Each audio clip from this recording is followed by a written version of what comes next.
여섯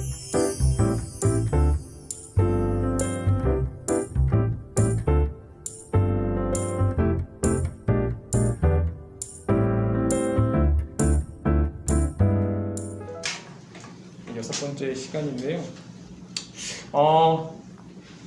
앞에 이야기들 여러 이야기들 많이 했는데 되짚어 보면 성막 이야기도 좀 했었고, 성전 이야기도 좀 했었고, 예루살렘 성전 이야기도 좀 했었고요.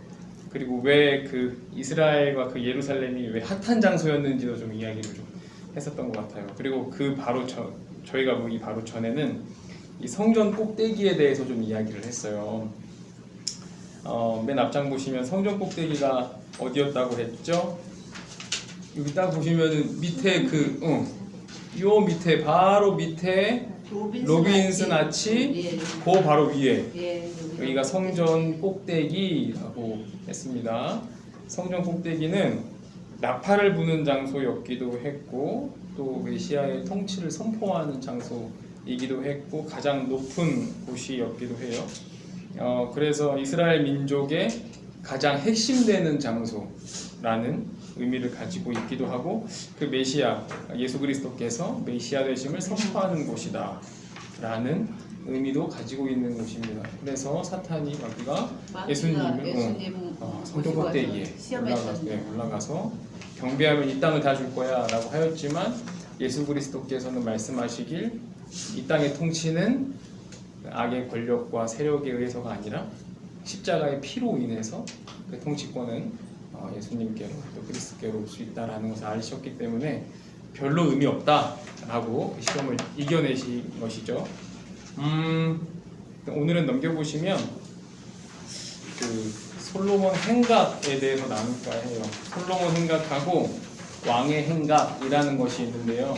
행각이라고 하면 우리 한국 건축에는 행랑 혹시 아시고 이렇게 양쪽에 기둥이 쭉 이렇게 있고 이렇게 위가 이렇게 천장이 돼 있으면서 이렇게 아치가 돼 있고 이렇게 걸을 수 있는 복도형의 그 행랑 이 한국 건축에는 있는 것 같고요. 이제 서양 건축에서는 거기를 행각이라고 이야기를 했대요. 쭉 돼 있는 행각. 그 유럽이나 이런 데 가시면은 큰 이렇게 궁전이나 이런 데 가면 이런 행각들이 꼭 있어요. 이렇게 거니는 걸으면서 이야기할 수 있는 긴 복도형의 천장이 되어져 있는 곳인데요. 위에 보시면은 제가 이 예루살렘 이 성전에는 행각이 2개가 있었대요. 2개가 있었는데 검정색으로 네모친 곳 있죠. 여기가 길게 되어 있잖아요. 여기가 솔로몬 행각이랍니다. 솔로몬 행각. 남쪽인가요? 남쪽이 아니라 동쪽이죠. 동쪽. 단층으로 되어 있는 거. 검은색 칠해진 네, 검은색 네모. 거기가 솔로몬 행각이라고 했고요. 빨간색 네모 있죠? 2층처럼 생긴 거. 남쪽 미문에 그 더블 게이트랑 되어 있는 거기가 왕의 행각이었다고 해요. 왕의 행각. 이 솔로몬 행각과 이 왕의 행각은 둘 다 행각이긴 하지만 역할이 완전 달랐어요. 말씀 보시면 요한복음 2번이에요. 요한복음 10장의 말씀 보면 이런 말씀이 있대요. 예루살렘의 수전절이 이르니 때는 겨울이라 예수께서 성전한 솔로몬 행각에서 거니시니 라는 말씀이 있고 또 사도행전 보니까 나은 사람이 베드로와 요한을 붙잡으니 그 백성이 크게 놀라며 달려나아가 솔로몬의 행각이라 불리우는 행각에 모이거늘 이라는 말씀도 있고 사도행전 5전 보니까 사도들의 손을 통하여 민간의 표적과 기사가 많이 일어나매 믿는 사람이 다 마음을 같이하여 솔로몬 행각에 모이고 이 말씀 보니까 어떤 느낌이세요? 어떤 일을 했던 것 같아요? 이 솔로몬 행각에서는? 모이는 장소인데 여기서 어떤 일들이 일어나냐면 말씀 보니까 예수님께서 이 성전 안에 그 생각에 거니셨대요. 예수님은 메시아시지만 동시에 가르치시는 자였잖아요. 복음을 전하는 자였잖아요. 그러니까 그 당시에 랍비들, 선생님들이 강론을 하고 토론을 하고 가르치는 곳이 솔로몬 행각이었어요. 그리고 사도행전 3장에 보면 행각에 모였다. 그러니까 예수 그리스도의 가르침을 듣기 위하여서 모였다. 그리고 사도행전 5장에 보니까 표적과 기사가 많이 일어났고 그 마음을 같이하여 솔로몬 행각에 모였다. 즉 생각해 보시기에 솔로몬 행각은 먹고 노는 장소는 아니었어요. 교육이 일어나는 곳이었고, 그리고 모임이 있었고, 치유가 있었고, 거기에 이제 랍비들의 가르침이 있었고, 그리고 예수 그리스도의 가르침이 있었고, 교육의 장소이고, 뭐 이런 장소인 거예요. 말씀이 있는 장소가 바로 이 솔로몬의 행각이었다라는 겁니다. 그러니까 이 솔로몬 행각은 질문을 드릴게요. 자유로웠을까요? 아니면 굉장히 보수적이었을까요? 완전 보수적이었죠. 네. 그리고 이방 민족주의적이었을까요? 아니면 완전 민족주의적이었을까요? 완전 민족주의적인 거예요. 왜냐하면 그 옛날부터 흘러오던 그 교육의 가르침이 이곳에 있기 때문에. 예수님께서는 이곳에서 랍비의 역할을 하시면서 말씀을 가르치신 거예요. 민족주의적으로 말씀을 통해서 하나님께서 어떤 말씀을 우리에게 하시는지를 계속 강론했던 곳 바로 솔로몬 행각이다 라는 겁니다. 자, 넘겨보시면 그 빨간색 네모를 무엇이라고 했냐면 왕의 행각이라고 했거든요. 왕의 행각은 이 만남의 광장이었어요. 만남의 광장. 그리고 이곳은 시민들이 이야기하는 곳이었어요. 이 고속도로의 만남의 광장처럼 이곳 저곳이 다 모이는 곳이었어요. 그리고 여기에는 비즈니스가 이루어졌던 곳입니다. 모든 계약과 그리고 상점이 있었던 곳이에요. 옛날 보면 상점이 있고, 그러니까 옛날이에요. 지금보다 더.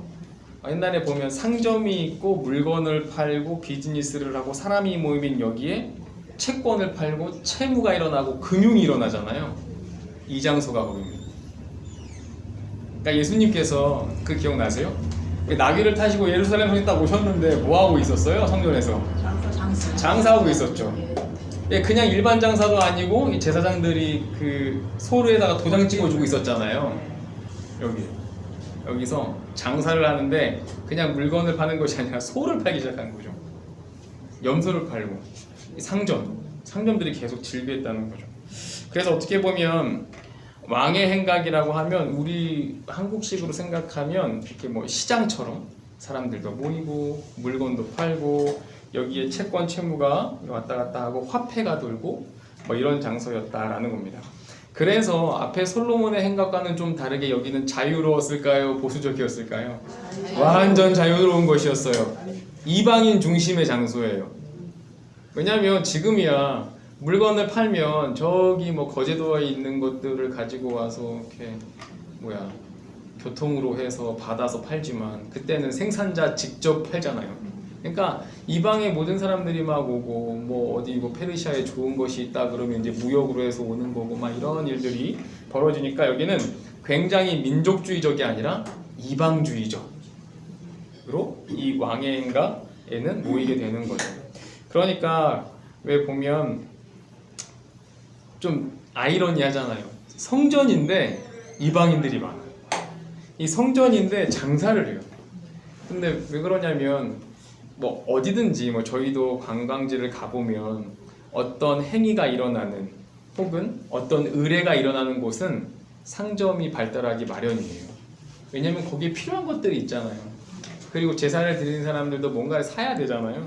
그러니까 기본적으로 이렇게 상점들이 이렇게 활발하게 열릴 수밖에 없었다. 그래 다시 한 번 더 말씀드리면 왕의 행각은 저 동쪽의 긴 행각이었는데 여기는 굉장히 보수적이고 민족주의적이고 그 교육적인 장소였고 이쪽 왕의 행각은 그 베란다처럼 쭉 늘어선 곳에 상점도 있었고 시민들이 나와서 이야기하고 그런 장소였어요. 아시겠지만 성전은 아무나 못 들어가잖아요. 그런데 여기는 이방인들이 들어올 수 있었거든요.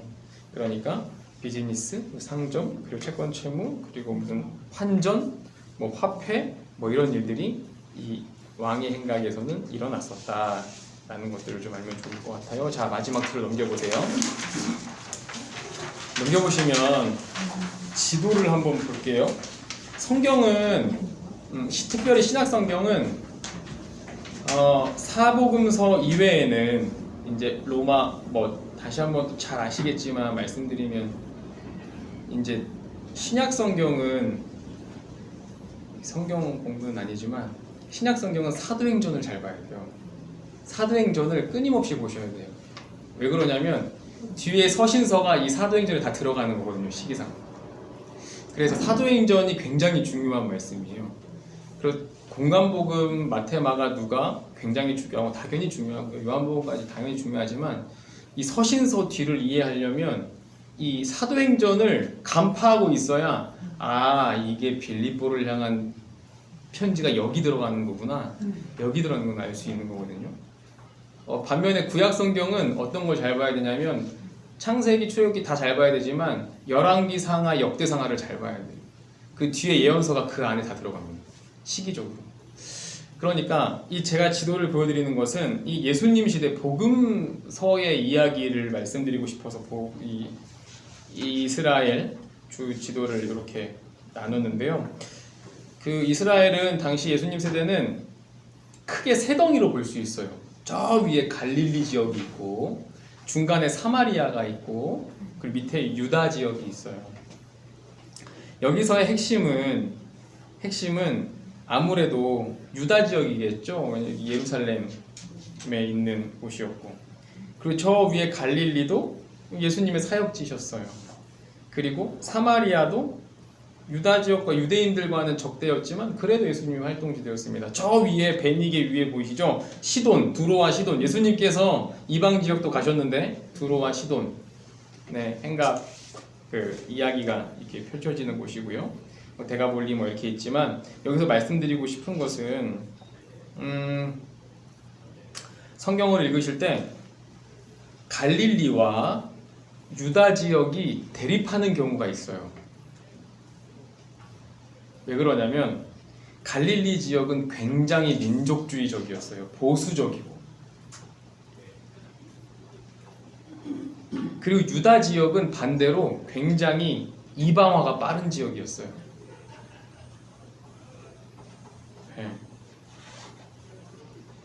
그래서 예수님께서 베들레헴에 나셨고 그리고 예루살렘에서 하시고 이러면서 나사렛으로 갔을 때 이제 배척을 당하시잖아요. 민족주의적인 사람이 아닌 거예요. 이미 예수 그리스도는 이방 사람처럼 취급을 받았죠. 그리고 이 말씀을 보실 때 이 갈릴리 지역이 굉장히 우리가 생각에는 유다 지역이 예루살렘이 핵심이니까 여기가 굉장히 보수적이겠지? 그렇지 않아요.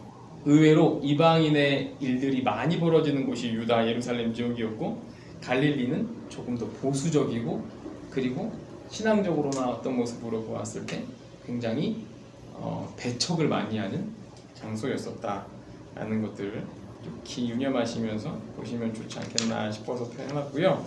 왜 그렇게 말씀을 드리냐면 이 솔로몬 행각과 왕의 행각 제가 표로 만들었죠. 제가 말씀을 드려보면 솔로몬 행각이나 왕의 행각이나 둘 다 기능은 모임의 기능이었어요. 사람들이 모이는 곳이었어요.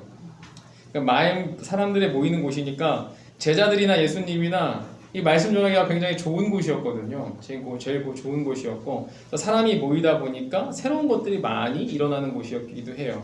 솔로몬 행각은 교육과 가르침이 있었던 곳입니다. 교육과 가르침. 그런데 교육 가르침에 누가 모였을까요? 누가 모였을 것 같으세요?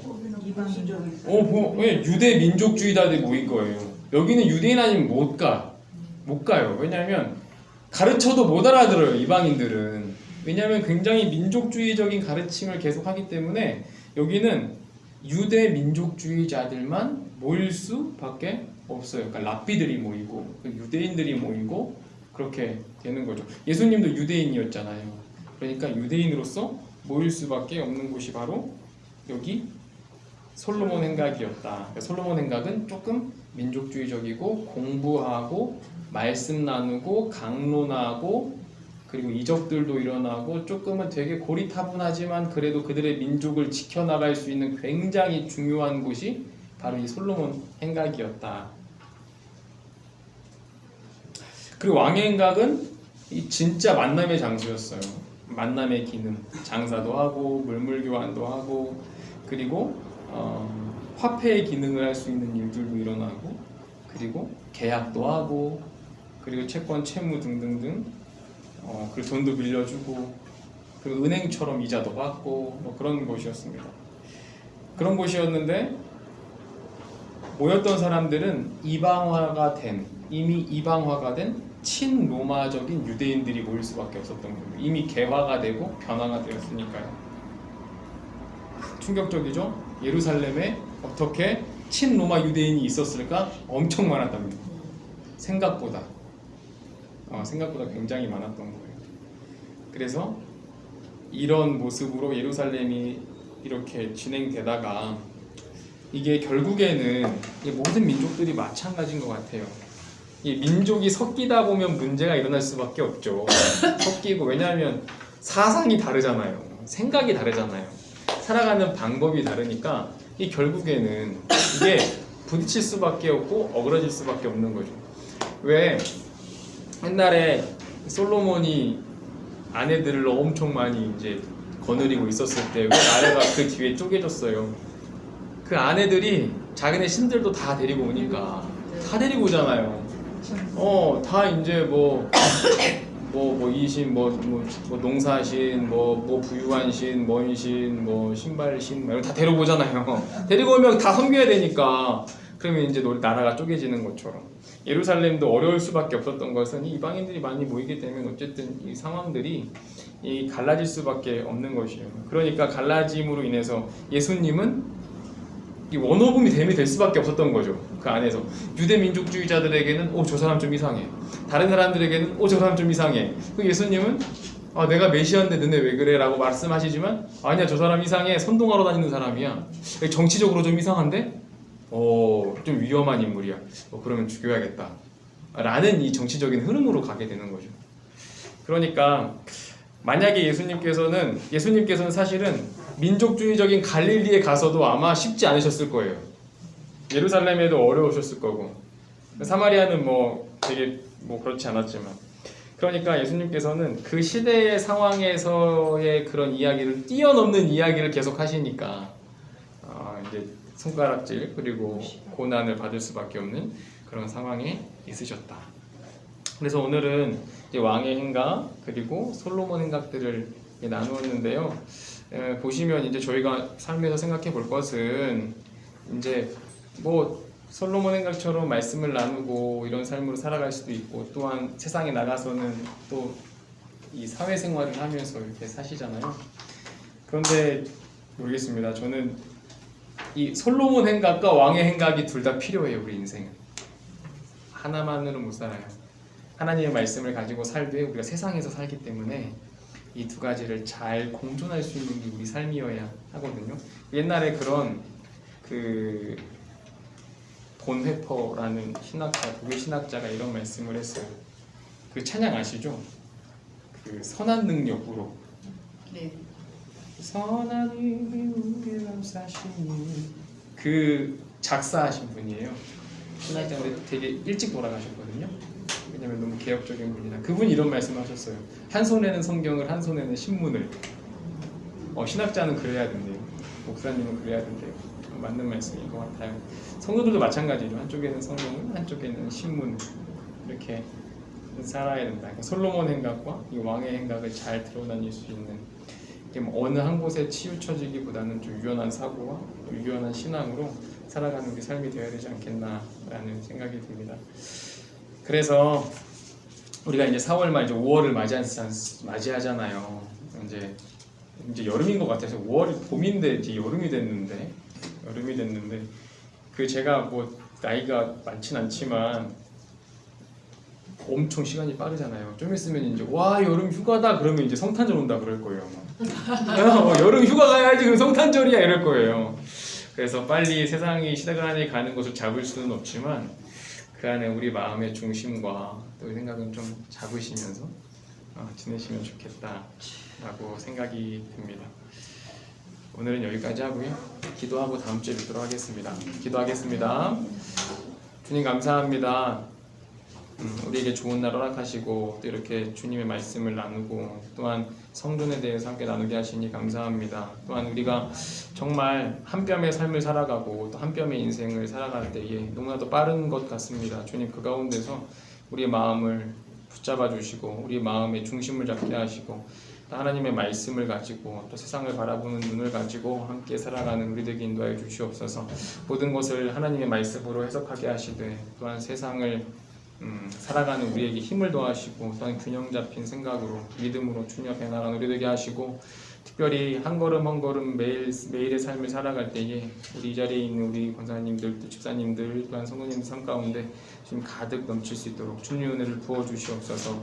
쓰러질 때마다 주님께서 일으켜 주시고 또한 넘어질 때마다 힘 붙잡아 주시고 또한 아래에 계셔서 떨어질 때마다 붙잡아 주시고 어느 곳에서나 주님의 말씀을 묵상하며 나아가는 우리 되게 하시고 또한 가정 가운데 또한 생업 가운데 또한 앞에 일 가운데 주님께서 함께 하셔서 주님의 은혜가 가득 넘치는 길이 열릴 수 있도록 인도하여 주시옵소서. 특별히 자녀들 가운데 주님께서 함께 하시고 자녀들의 가정들 가운데 함께 하셔서 주님의 사랑과 은혜가 가득 넘치게 하시되 또한 하는 일들 또한 주님으로 인하여서 기쁨이 되게 하시고 또한 앞길마다 시원한 대로가 열릴 수 있도록 주님 인도하여 주시옵소서. 어려움이 있습니까? 또한 재정 때문에 관계 때문에 어려움이 있습니까? 주님께서 하나씩 풀어주시고 또 주님의 은혜대로 풀려져 가는 삶이 될 수 있도록 주님 인도하여 주시옵소서. 모든 것 감사드리오며 예수님의 이름으로 기도드리옵나이다. 아멘.